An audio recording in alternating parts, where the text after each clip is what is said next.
महाराज करने के बाद में भगवान जी ने कंस का उद्धार किया। कंस गंदन भगवान की। भगवान जी ने कंस उद्धार करने के बाद नाना को राज तिलक दिया। देवकी वसुदेव को बंधन से मुक्त करके नंद को स्वर्ण मुद्राएं देकर के विदा किया। उज्जैन में जाकर के भगवान जी ने गुरु दीक्षा में पुत्र को वापस करके 64 कलाओं को प्राप्त करके यज्ञोपवीत संस्कार भगवान का हुआ। अस्थि प्राप्ति के द्वारा दुखद समाचार मिलने पर अभी कहीं कथा रुकेगी, ठीक से रुक जाएगी। जरासंध ने 17 बार अपने दामाद का बदला लेने के मथुरा पर आक्रमण किया। 18वीं बार में कालवन मदद करने के लिए आया और जरासंध पीछे कालवन आगे भगवान के लिए ललकार मारी। भगवान निकल करके भागे। आगे कृष्ण, उसके पीछे बलराम, उसके पीछे मलक्षी, उसके पीछे जरासंध। गंधमादक पर्वत के अंदर भगवान प्रवेश करके जहां पूर्व समय से ही लेटे हुए थे मानधाता के बेटा मुचकुंद ऋषि,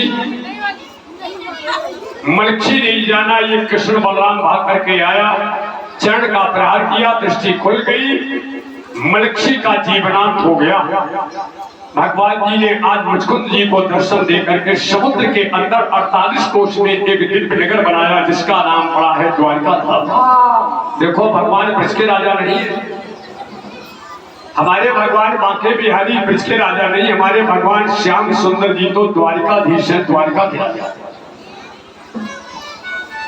4 धाम है, द्वापर का द्वारिका धाम है, त्रेता का अवध धाम है, सतयुग का केदारनाथ धाम है और कलयुग का जगन्नाथ धाम, जहां जगन्नाथ के तमाम ढेर सारे अजूबा लोग प्रत्यक्षदर्शी वहां के बता रहे हैं। द्वापर में जो प्रभु ने समुद्र के अंदर चक्र के सहयोग से निर्माण किया है उसका नाम पड़ा था द्वारिका। त्रेता में जो प्रभु ने बनाया है उसका नाम पड़ा है अवध धाम। सतयुग में जो प्रभु ने बनाया उसका नाम है केदारनाथ धाम और कलयुग में जो प्रभु ने बनाया है उसका नाम है जगन्नाथ धाम। जहां के प्रत्यक्षदर्शी ये बताते हैं कि जगन्नाथ भगवान के मंदिर परिसर से कोई पक्षी निकल नहीं सकता। शायद अगर ठाकुर जी की कृपा रही तो हम लोग भी 24 अगस्त को दर्शन करने के लिए रिजर्वेशन हुआ है। अब उनकी कृपा पर आधारित है, बुलाएंगे तो रिजर्वेशन हो चुका है, पहुंचेंगे 24 अगस्त को जगन्नाथपुरी की यात्रा के लिए। हमने उनके श्री चरणों में टिकट बना करके समर्पित कर दी। बहुत ढेर सारे लोग जा रहे हैं 24 चिंता करें आप। इसके पहले हम लोग विचार अभी कर रहे हैं, परसों इस पर मोहर लगे कि 84 कोष की परिक्रमा की जाए। अब 2 में से एक परिक्रमा कंफर्म कर देंगे, या तो चित्रकूट की परिक्रमा होगी या फिर ब्रज की परिक्रमा होगी। उसके बाद में फिर जगन्नाथ होगी है। ये तो हरि कृपा बना था। तो ऐसा प्रत्यक्षदर्शी बेटा बताते हैं कि जगन्नाथ भगवान के मंदिर के ऊपर से कोई पक्षी नहीं निकल सकता है और झंडा विपरीत दिशा में जाता है। तीसरा अजूबा लोग बताते हैं कि 7 मटकी में खीर बनाई जाती है, नीचे वाली बाद में पत्ती, ऊपर वाली पहले। इस समय तो सब मामला आपके मोबाइल में है ना। प्रत्यक्षदर्शी ये भी बताते हैं कि जगन्नाथ भगवान का जो दिल है वो पब्लिक करता है। पुजारी ग्लव्स पहन के जाता है, जब परिवर्तित की जाती है वो मूर्ति। ठीक सी बात है। कलयुग के प्रधान देव महाराज जगन्नाथ जी हैं। जगन्नाथपुरी में कृष्ण, बलराम और बहिन सुभद्रा की मूर्ति है। भगवान ने 4 धाम बना दिए, द्वापर का द्वारिका, त्रेता की अयोध्या, सतयुग का केदारनाथ, कलयुग का जगन्नाथ। भगवान जी ने गोवंत या धौलागिरी पर्वत से मारी छलांग और भगवान जी द्वारिका में पहुंच गए। आज भगवान का एक नाम पड़ा है, बोलो द्वारिकाधीश भगवान की। बिना इस कथा में आप लोगों ने अपने जीवन में उतारने का क्या प्रयास किया, समझो आप। धन्य है भगवान कृष्ण तुम्हारा त्याग, जिसके मातारी बाप जेल में पड़े हो, जिसके भाइयों की डिडबाडी पड़ी हो, ना तो अपनी मातारी को देखा ना अपने भाइयों को देखा। जगत के बेटा दीनहीन लोगों के आंसू पोंछने के लिए परमात्मा ने भौतिक सुख सुविधा को त्याग करके और परमात्मा वृंदावन की ओर बढ़ा। हमें खबर मिल जाए कि मेरा नाती बीमार है तो मैं कथा बंद कर दूंगा, लेकिन धन्य हमारे श्री यादवेंद्र सरकार, जिनके महतारी बाप जेल में है, भाइयों की डिडबाडी पड़ी है, ना अपने माँ बाप को देखा ना भाइयों को देखा। हमारे दीनहीन गरीबों के आंसुओं को पोंछने के लिए भगवान आज बिना सिले कपड़े पहने हैं, पैर में पादुका भी नहीं है, नंगा पैर मेरा सामरिया आज मथुरा की जेल से सूप के द्वारा गोकुल में आया और गोकुल से अपने गरीबों के आंसू पोंछने के लिए मेरा प्रभु वृंदावन आ गया। समझो बेटा, उन हमारे वर्षी वाले ने महतारी बाप छोड़ दिए हमारे तुम्हारे लिए, और हम इतने बुज़दिल हैं जो उनकी कथा सुनने के लिए मैं घर नहीं छोड़ सकता, एक मिनट नहीं समय निकाल पाते। लोग कहते बड़ी समस्या है महाराज जी, मक्का मूंगफली। हमने कहा कृष्ण भगवान की कथा समझो, जिसके महतारी बाप जेल में पड़े हो, भाइयों की लहासे पड़ी हो, इससे बड़ी जगत में समस्या मूंगफली मक्का नहीं हो सकती। हाँ, कथा नहीं सुनना है, कथा के आदर्श को अपने जीवन में उतार करके एक कदम रखने का संकल्प करना है, पीछे नहीं मुड़ा। श्री कृष्ण वंदे जगत गुरु। आज हमारे भगवान जी इतना संघर्ष करने के बाद, कंस उद्धार करने के बाद, अगासुर उद्धार करने के बाद आज भगवान को सफलता प्राप्त हुई। भगवान जी द्वारिका में द्वारिकाधीश बने बैठे। भगवान के पास में एक पत्र आ रहा है, पत्र जो अविवाहित हमारी बिटियां बैठी है वो बड़े भाव से कथा। भगवान के पास में बेटा एक पत्र कहाँ का है? राजा शीत भीष्म को नाम विदर्भाधिपतिर्महान तस्य पंचा भवन पुत्रा कन्यैका चापराननः। राजा शीत भीष्म को नाम,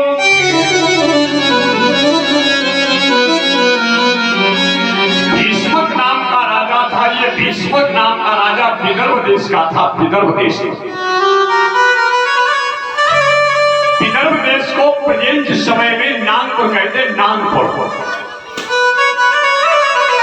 नागपुर का रहने वाला राजा भीष्मक।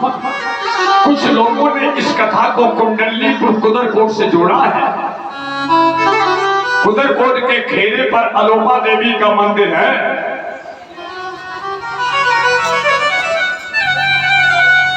लेकिन आज की स्थिति मिश्रा जी ने बताई बड़ी गंभीर है।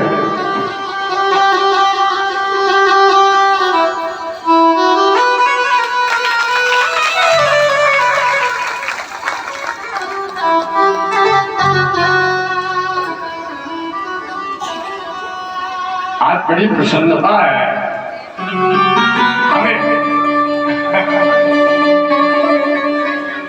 अब साथ में आपके जान दीजिए, आपके अभी तक भाई थे, जान दीजिएगा, अब तो बिल्कुल निश्चित तरीके से, पूर्ण तरीके से बड़े भाई।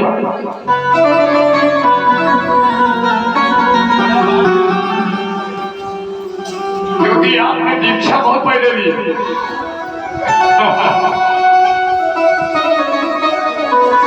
दीक्षा के नाते से ये शायद आपसे बहुत उम्र में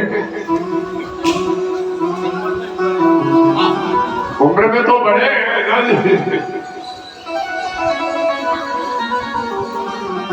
तो बड़े भाव सुन आप बेटा, बहुत आनंद बरसेगा।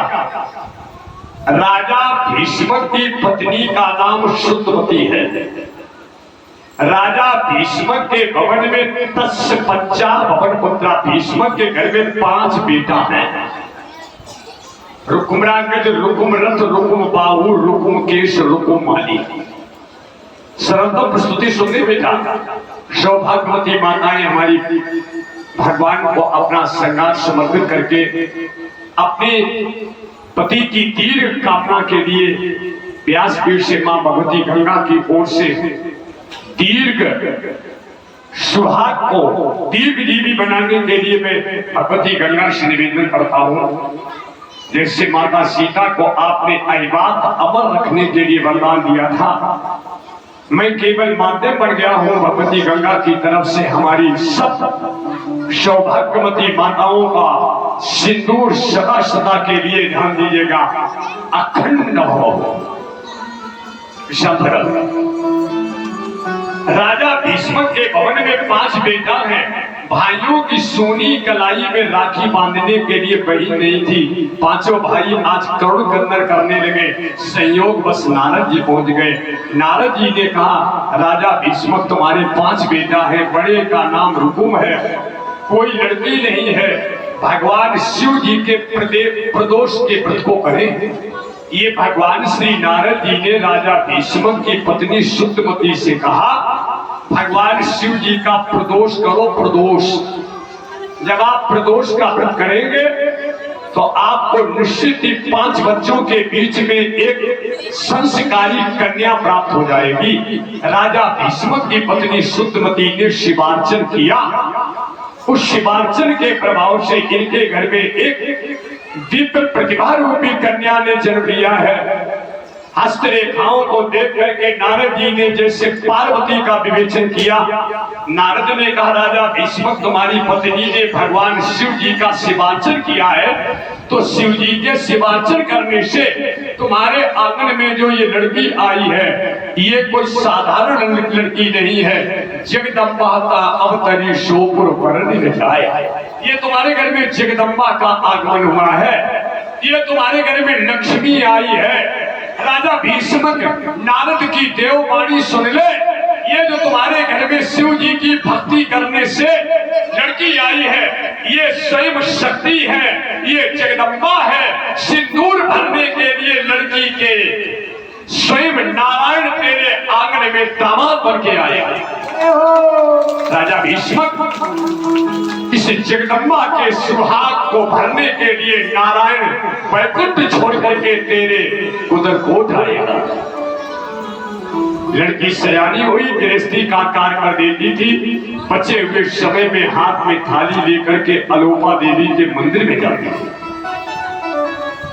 अब बेटा हमारी बात समझो, किसी किसी को कैलेंडर में भी भगवान दिखाई पड़ता है और किसी किसी को भगवान में भी कैलेंडर दिखाई पड़ता है।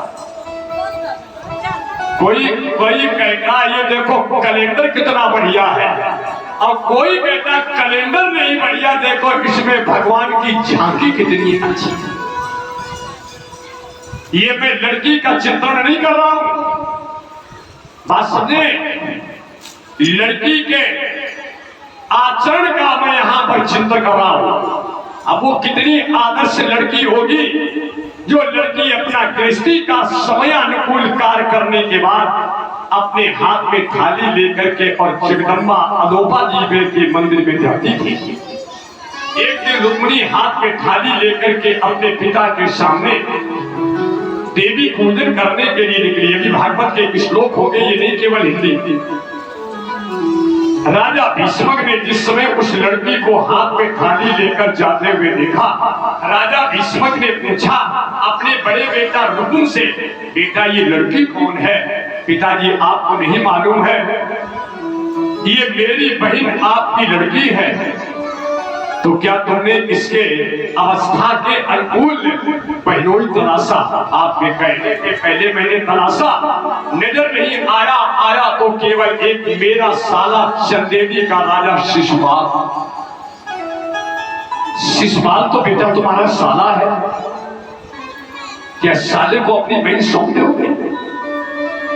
सावधान पिताजी, 5 वर्ष तक बच्चे पर अधिकार मां का रहता है, 10 साल तक बच्चे पर अधिकार पिता का रहता है, 16 वर्ष का जब बेटा हो जाए तब पिता को पुत्र के साथ मित्र या भाई जैसा व्यवहार करना चाहिए।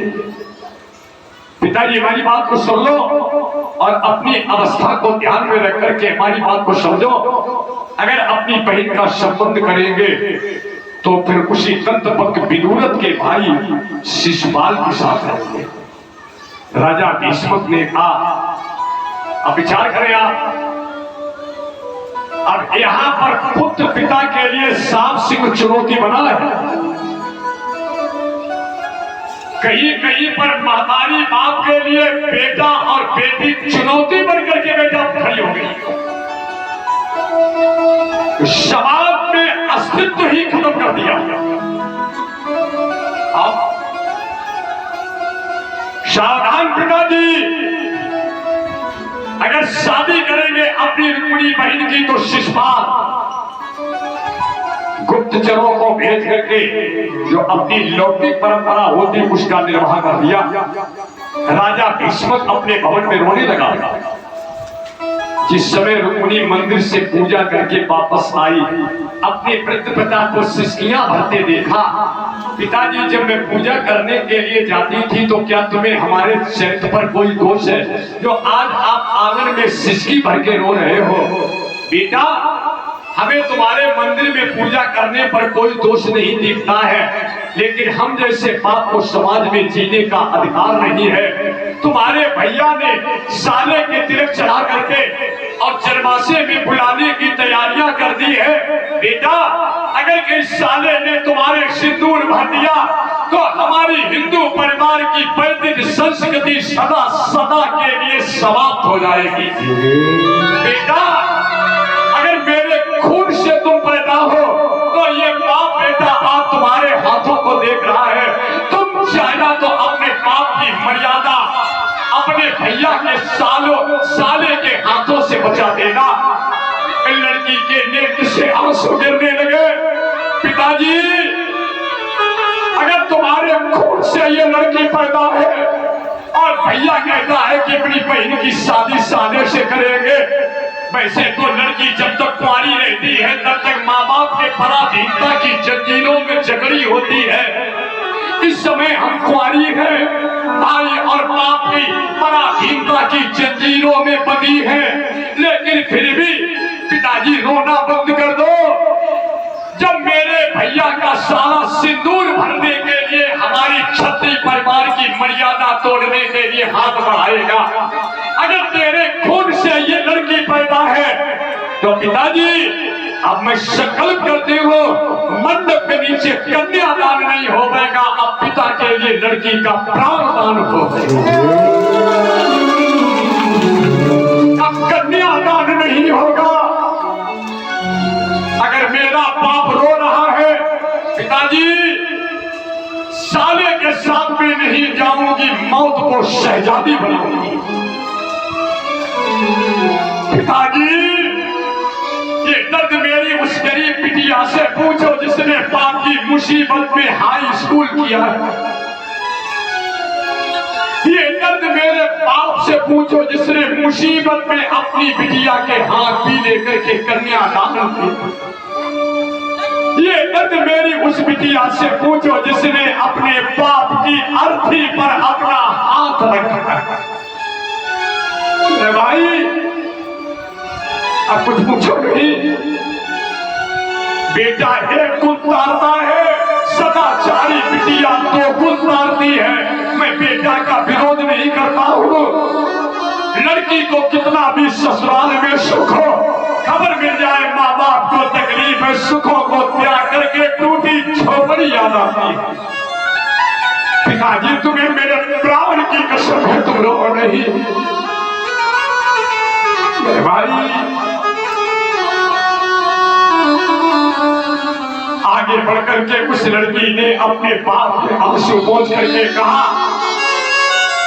जब मेरे भाई का साला सिंदूर भरने के लिए हाथ बढ़ाएगा, पिताजी तुम्हारी इज्जत बचाने के लिए मंडप के नीचे हम अपने प्राण छोड़ दूंगी, केवल एक भीख मांगती पिताजी, जब मेरे प्राण निकल जाए, जब मेरी अर्थी निकालना, डोली नहीं निकलेगी अर्थी, जब मेरी अर्थी निकालना तो कंधा लगा करके 5 कदम मेरी विदाई करनी। ताकि जब मेरी अर्थी निकालना उस जनाजा पर तुम कंधा दे देना। बताओ, बाप अपनी लड़की की मिट्टी पर कंधा कैसे लगा सकता है? लेकिन लड़की कहती आप रोइए नहीं पिताजी, मैं मर्यादा नहीं तोड़ूंगी, जीवन से सौदा करूंगी। ये बेटा रुक्मिणी की कथा नहीं, ये कथा हमारी आदर्श गरीब परिवार की जो बहनें बैठी हैं, जिन्होंने माँ बाप की परिस्थितियों में खेत खलियान में कंधा लगा करके लौनी करके पसीना बहाया। ऐसी ऐसी बिटियां बैठी हैं जिन्होंने अपने भैया के साथ में लौनी करके और अपने माँ बाप की मर्यादा मेरे भाई,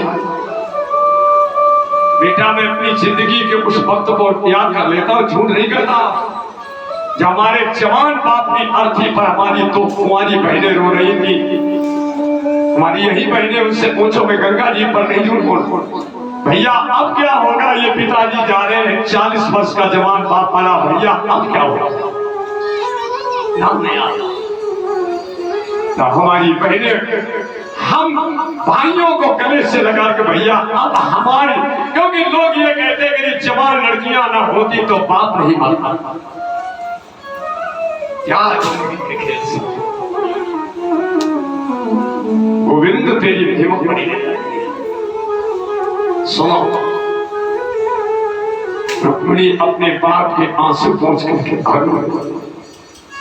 कथा पांडाल आज कितना, अब कुछ बेटा पूछो, हम तो आपके बीच में 30-32 साल से जुड़े हुए हैं। वो भी दिन मैंने इस घाट पर देखा था जब अपने जवान बेटा की अर्थी जलाने के बाद हमने कथा करी थी। कार्यक्रम को मैंने बंद नहीं होते, हमने कहा ये तो सब जीवन की,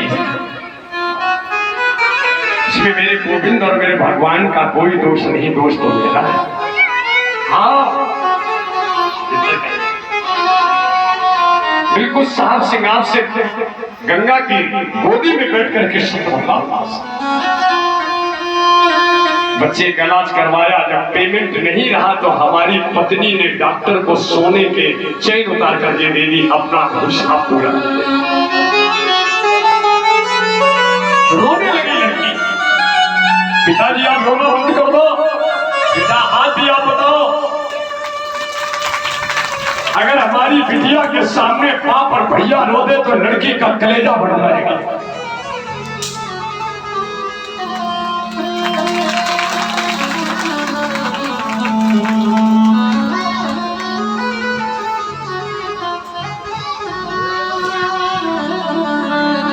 सूख कर काटा हुआ तन, साहित्य के हमारे बीच में मर्मक लोग बैठे, वो सब भावुक होकर के कथा सुन रहे हैं। लड़की का दृश्य भेजा, सूख कर काटा हुआ तन। पिताजी आप रो रहे, पिताजी रो नहीं तो मैं तुम्हारे कुल में कलंक नहीं लगाने दूंगी। सूख कर काटा हुआ तन, बिगल बेहाल मन, ये बाल बिखरे शुष्क थे, मुरझा हुआ था विधु बदन। शब्द और शायद पर थम करके आप विचार करना। सूख कर काटा हुआ तन, भैया का साला बाप के सामने सिंदूर भरेगा। बिकल बेहाल मन ये बाल बिखरे शुष्क थे, मुरझा हुआ था पितु बदन, केवल निकलती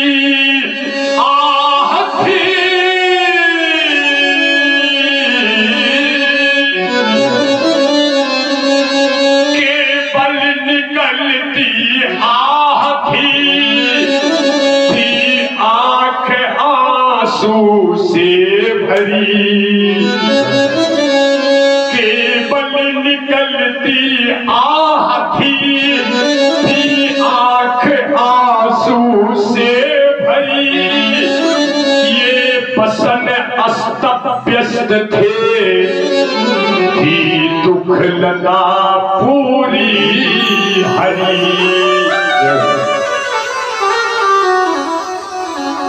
गोविंद मेरी देर सुनो, अगर कहीं मेरे भैया के साले ने सिंदूर भर दिया तो क्षत्रिय परिवार की मर्यादा सदा सदा के लिए लुप्त। ठाकुर परिवार कलंकी परिवार हो जाएगा।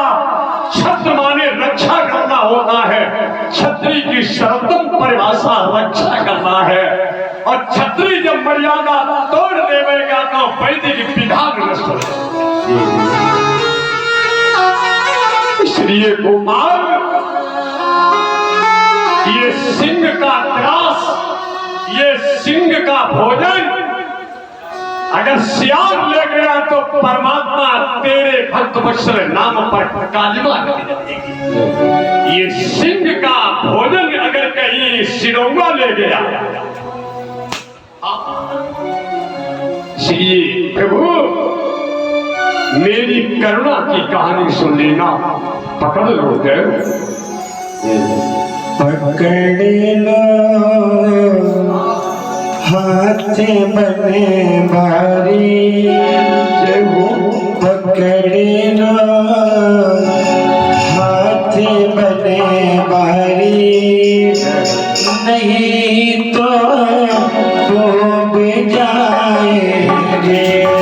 पकड़ लो हाथ बने भारी, नहीं तो डूब जाएगी। पकड़ लो हाथ बने भारी, नहीं तो डूब जाएगी। पकड़ लो हाथ बने भारी, नहीं तो डूब जाएगी। हाथ बने भारी, नहीं तो डूब जाएगी। कुछ न दिखेगा हमारा, कुछ न दिखेगा तुम्हारी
नहीं तो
बड़ी व्यस्तता में उनका मूंगफली के बीच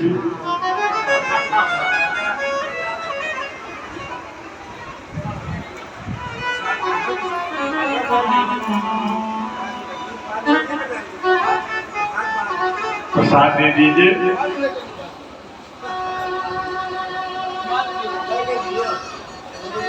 अरे किस समय मका ध्यान आ जाए।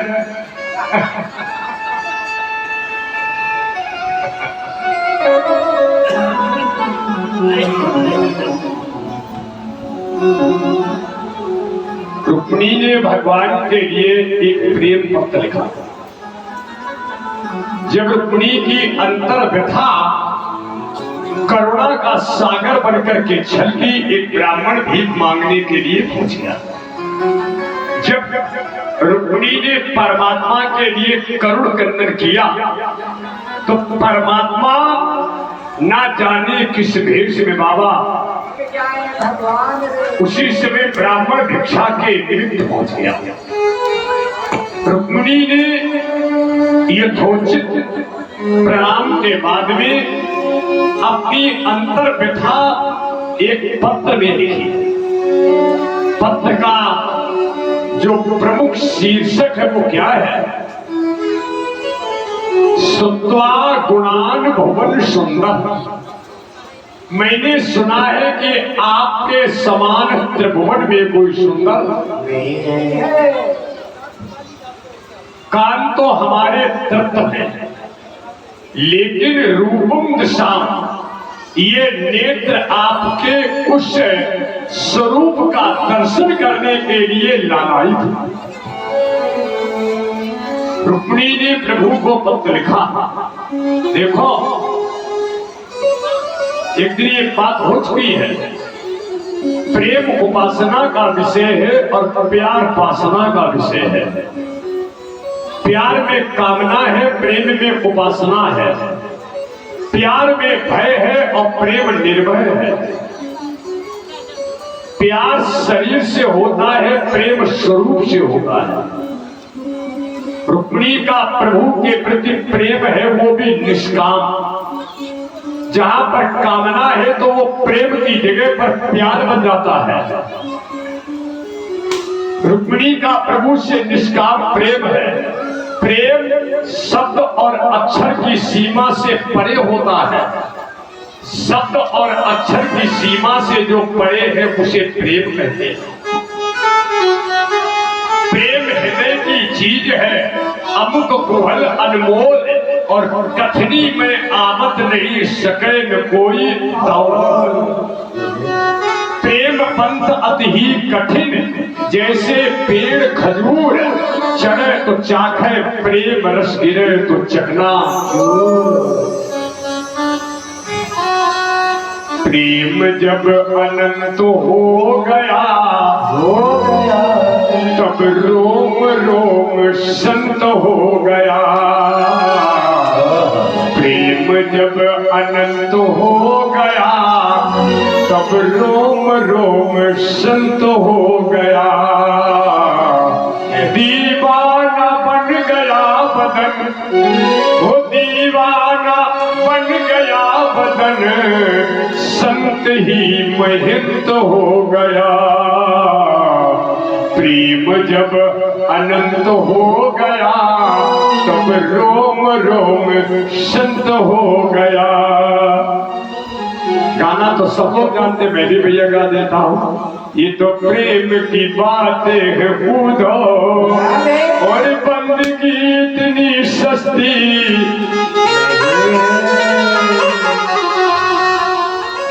प्रेम बेटा वाणी के द्वारा, कलम के द्वारा न बोला जा सकता, न लिखा जा सकता है। नाम ने आप रुक्मिणी का परमात्मा से निष्काम प्रेम है। पत्र लिख दिया। हरि कृपा से ब्राह्मण पत्र लेकर के पहुंचा। प्रभु ने अतिथि को यथोचित सम्मानित करके भोजन उपरांत दक्षिणा और जो रुक्मिणी ने पत्र लिखा था भगवान को दे दिया। और जैसे भगवान ने उस करुण गाथा को देखा, पीताम्बर गिर गया, वैजंती माला टूट गई, आपा खो बैठे। भगवान की भाभी का नाम रेवती है। रेवती भगवान के अश्रुओं को पोंछ रही है, मेरे लाला को क्या हो गया है। बलदाऊ दादा ने कृष्ण को रोते देखा। आज तमाम बात ना करके कृष्ण भगवान जी आज पंडित जी के रथ पर बैठ गए। पीछे बलदाऊ की सेना, भगवान कृष्ण का रथ आया। शिशुपाल तो जनवासे में बैठा है वैदिक संस्कृति को नष्ट करने के लिए। भगवान का रथ भीष्मक के भवन से गुजरने के बाद देवी जी के मंदिर में पहुंचा, जहां पर रुक्मिणी अपनी भारतीयता को बचाने के लिए जगदम्बा के भवन में पूजा कर रही है। देवी व विमुखा गौरी रुद्राणी गिरिजा सती पूजन किया है देवी का, लेकिन देवी की मूर्ति में दर्शन कर रही थी गोविंदा गमनम न। प्रतिमा तो रखी थी देवी जी की, लेकिन देवी की मूर्ति में उसे गोविंद दिखाई पड़ रहा। कितने बहुत प्रभाव होंगे। ये साधक की साधना की अंतिम पराकाष्ठा है। देवी की प्रतिमा में उसे गोविंद दिखाई पड़ रहा था। गोविंदा गमनम न, गोविंद के आगमन की बेसब्री से प्रतीक्षा। तुलसी ने का चही के चही पर भगवान का रथ आया, मंदिर से पीछे से घूम करके आगे खड़ा हो गया। शक्ति ने ब्रह्म को देखा, ब्रह्म ने शक्ति को। मनु जाहि नाचेउ मिलई सोबरु, सहज सुंदर सावरो, करुणा निधान सुजान शील स्नेह जानत रावरो। ये रुक्मिणी कृष्ण का विवाह नहीं है, ये कोई लौकिक विवाह नहीं है। ये कामना और वासना वाली, डीजे वाली, ध्यान दीजिएगा, गेस्ट हाउस वाली, चाउमीन भल्ला डोसा इडली मोनचुआ वाली नहीं है। ध्यान दिया, ये संबंध हो रहा है, ये सौदा नहीं हो रही। ये शक्ति ब्रह्म का पवित्र मिलन है। क्यों? शंकर जी ने कामदेव को जलाने के बाद में रति को वरदान दिया था। शिव जी ने काम को जलाया, रति को वरदान था। जब यदुवंश कृष्ण अवतारा, वो ये हरण महामयी भारा, कृष्ण तने हुए है बदितोरा, वचन अन्यथा हुए न मोरा। ये भगवान की पूर्व सुनियोजित लीला है। उसी लीला को प्रभु करने के लिए इतना ये लौकिक, ध्यान दीजिएगा, स्थितियों में लीला को परिवर्तित कर रहा है। आज शक्ति ब्रह्म मिल गया, भगवान ने इशारा किया, शक्ति रथ पर बैठ गई, ब्रह्म ड्राइवर बन गया, रथ चला। भगवान ने शंख ध्वनि कर दी। शंख की आवाज सुनकर के शिशुपाल की सेना आ रही है। सखियां दौड़ करके गई, रुक्मिणी का भाई आ रहा है। थोड़ा रथ आगे बढ़ पाया, रुक्मिणी का भाई रस्सी पकड़ करके मार्ग अवरुद्ध करने के लिए खड़ा हो गया। पीछे सेना ललकार मार रही थी। बलदाऊ दादा कहने लगे, ब्रजभूषण श्याम, रुक्मिणी को ले जाते समय मार्ग में ये अवरोधक बन रहा है। अगर तुम्हारी इच्छा हो तो हल से खींचे, 2 मिनट में काम तमाम कर दे। रुक्मिणी कहने लगी, प्लीज हाथ मत चला देना। ये जो रथ को पकड़े खड़ा है, मार्ग अवरुद्ध किए है, ये मेरा भाई है। भाई, ये जो रास्ता रोके है, ये मेरा भाई है। भाई, कृष्ण भगवान कहने लगे, बड़े भैया अगर रुक्मिणी का भाई है तो फिर अपना साला है साला। ये बात बुढ़ापा में बड़ा तुम दिल से बोले, साले की बात बड़ा दिल से प्यार से बोले। बहुत आनंद आ गया एकदम। अच्छा, तुम्हारे साले हैं? है साले, सारी साली भी है, सराज सराज भी है, अब भी है, अब भी है अभी है। छोटी तुम्हारी सारी सराज की कितनी उम्र है? अरे अब कुछ नहीं, तुम जो 40 से 45 साल है। अच्छा बात पूछूं पूछूं, भैया बारे लखड़ा बारे लजाता आपसे क्या कहती है? जीजा।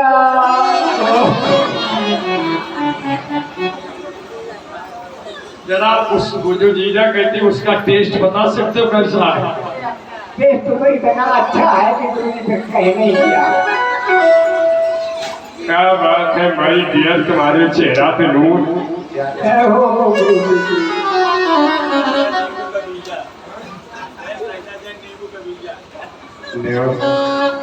मास्टर साहब ने बता दिया ये अकारू बालो टेस्ट ऐसा है जैसे नींबू का बीजा।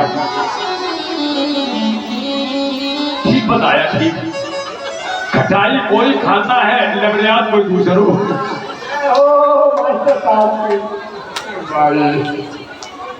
ठीक सी बात है। थोड़ी देर के लिए और हमारे आपके बीच में बाल विनोद और भगवान की भक्ति में था। फिर गंगा मैया से प्रार्थना हमारा आपका दिव्य पवित्र निष्काम मिलन किसी पांडाल में अगली वर्ष फिर। हाँ, घड़ी तो हाथ में बंधी है लेकिन खुद घड़ी का पता नहीं। हाथ तो मेरा है लेकिन हमारा हाथ किसी दिन हमसे ही उठाए नहीं उठने लगेगा। हाथ तो मेरा है, नजाकत है कि आओ दो दो हाथ हो जाएं, लेकिन किसी दिन हमारा ही हाथ हमें धोखा देने लगेगा। तो बड़ा समय को संभाल करके रखने का आवश्यकता है। विषय पर रुक्मिणी ने कहा मारो नहीं, भगवान ने मारा नहीं, हाथ पैर बांधे रथ में डाल लिया, शिशुपाल की सेना को नष्ट किया, शिशुपाल को छोड़ दिया। ये युधिष्ठिर की राजस्व यज्ञ में इसका शिरोच्छेदन किया गया। जब ब्रजवल्लभ बिहारी पद पर पदासीन थे तब ये गालियां देता था या मिट्टी के डेला फेंकता था, तब भगवान श्री केशव ने उस शिशुपाल का चक्र के द्वारा शिरोच्छेदन किया था। यहाँ तो मार्ग में अवरुद्ध किया था, इनकी सेना ने सेना का जीवनांत किया। वहां पर एक नगर बसा, उसका नाम पड़ा है भोज। वहीं पर रुक्मिणी के भाई के हाथ छोड़ करके रहने को जगह दे दी और भगवान रुक्मिणी को अपनी द्वारिका ले गए। ये भगवान का पहला संबंध हुआ है। बोलो दूल्हा वेश भगवान की। केवल एक लाइन है भगवान के लिए। इसके बाद में शेष समय में 5:30 बजे तक कथा आप पूर्ण विराम की ओर पहुंच रही है। देखो कितना सुंदर भगवान का दूल्हा वेश है।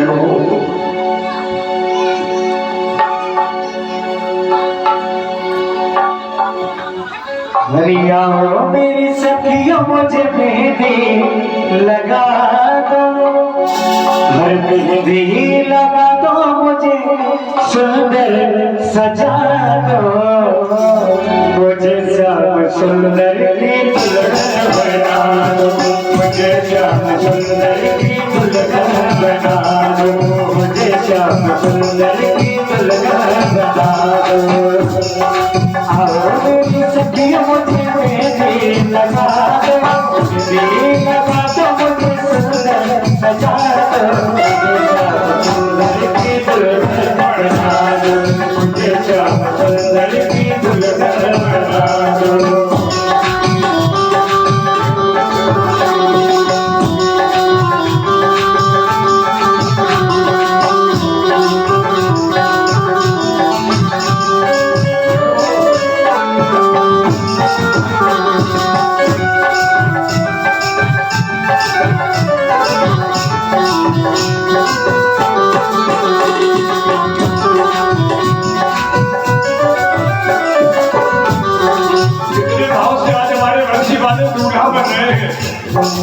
आपको अपने बच्चा जब दूल्हा बनता है तो माताएं बड़ी खुश होती हैं। बूढ़ी बूढ़ी अम्मा नाना का जब बच्चा दूल्हा बन के चलता है तो उल्टा पन्ना डाल के बिना बैलेंस का मोबाइल लेके टोकरी डाई लगा करके चलती है। अच्छा कल्पना करो जरा, जब तुम्हारा बच्चा दूल्हा बनता है तो माताजी के खुशी का आपा नहीं रहता है। बूढ़ी बूढ़ी माताएं अपने लेकर मूसर लेकर के नासी मूसर लेकर के बहनों का तो ठिकाने नहीं रहता, क्योंकि भैया दूल्हा बने बड़ी नजाकत पे राई लेकर के बैठते, राई लेकर के बहनों ही तो बोले अक्सर में एक बार बोलो दूल्हा वेश भगवान।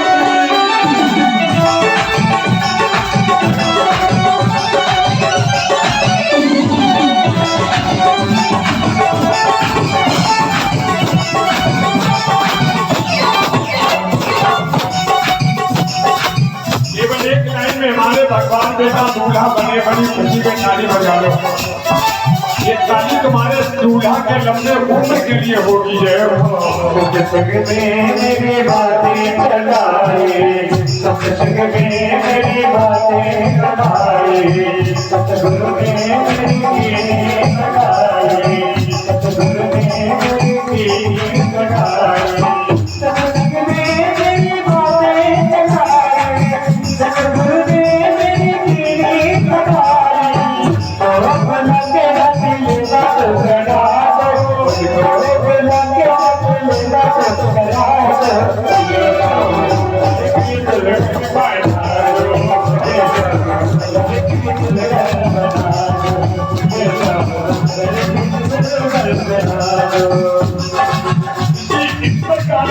दुनिया है गांधी जी रिटायर अध्यापक है, बच्चा वर्तमान प्रेजेंट में जज है, और प्रेजेंट में जिनका बच्चा भी यहाँ पर मौजूद है, बहू भी मौजूद है। भगवान की खुशी में कितनी ताली बजा करके आनंद ले रहे हैं।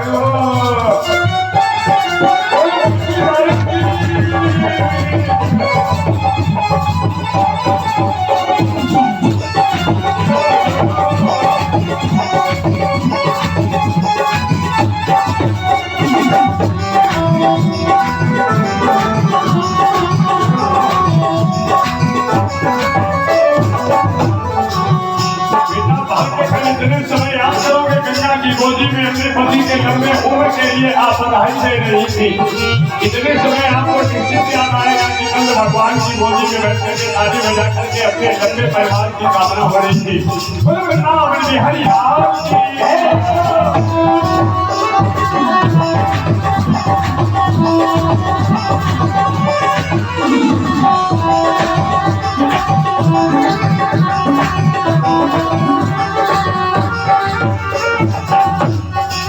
हरि दूरी जरगी जटोटे, सुंदरी जरगी जटोटे, तबरो दुल्हार सबको नडोटे, तबरो दुल्हार सबको नडोटे, ऐसे चोरी जरगी जटोटे, तबरो दुल्हार सबको नडोटे, अटल सुहाग की बिटिया लगा दो, अटल सुहाग बिटिया लगा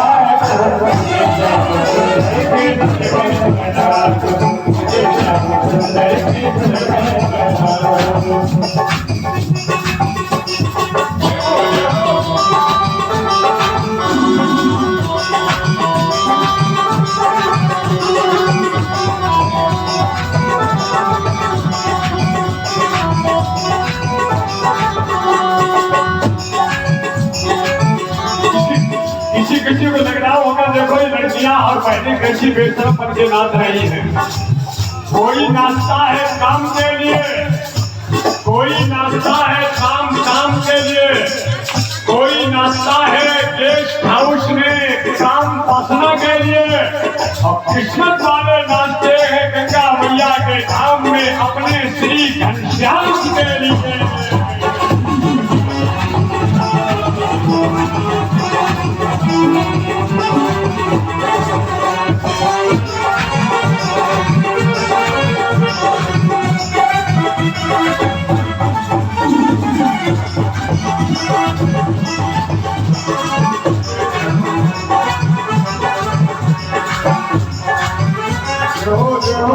सुरमा मत आंखों पे लगाओगे, अदिति का सुरमा मत आंखों पे लगाओगे, तुम्हें आसे नाता चाचा में खाओगे, तुम्हें आसे नाता चाचा में गाओगे।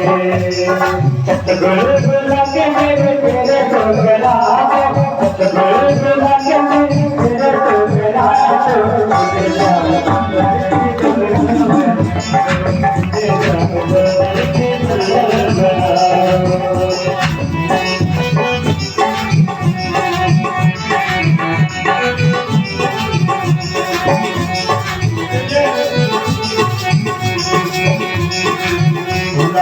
किशोरी का जवाब नहीं हो पूरा मंदिर देना किशोरी का जवाब नहीं हो पूरा मंदिर देना किशोरी का जवाब नहीं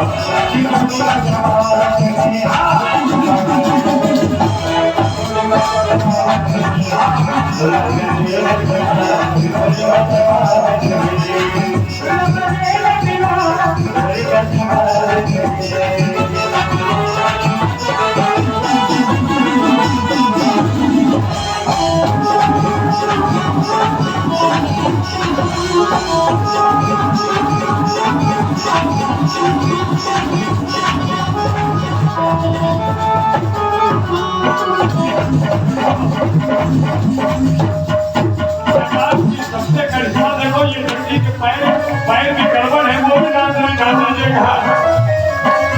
बिटिया के डाल दीजिएगा, ये बिटिया दानी हिजाबा से आई है, उसके पैर गड़बड़ भगवान मेरी तो बधाई मेरी सबका आशीर्वाद है बेटा, तुम्हारे पैर निश्चित ये ठीक हो जाएंगे। बोलो वृंदावन बिहारी लाल जी।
पांडाल के नीचे तक आप बधाई दे रही है, सब लोग आपको ध्यान दीजिए। इतनी बधाई शादी है, बोलो वृंदावन बिहारी लाल जी की।